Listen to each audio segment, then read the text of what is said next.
আজি নমস্কাৰ আজি শিশু দিৱস আৰু শিশু দিৱস উপলক্ষে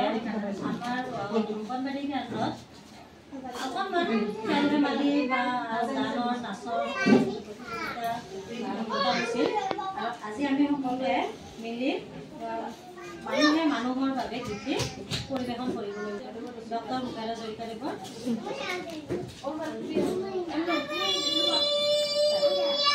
মানুহে মানুহৰ বাবে যদিহে অকণো নেভাবে অকণিম ভালুকটিৰে ভাবিব কোনে নোপোৱা সমনীয়া মানুহে মানুহৰ বাবে যদিহে অকণো নেভাবে অকণিম নোপোৱা সমনীয়া মানুহে মানুহৰ বাবে মানুহে মানুহক বেচিব খুজি মানুহে মানুহক চিনিব খুজি মননিৰ হাতটো হাৰিলে ভুল জানো নহ'ব কোৱা সমনীয়া মানুহে মানুহৰ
মানুহে মানুহৰ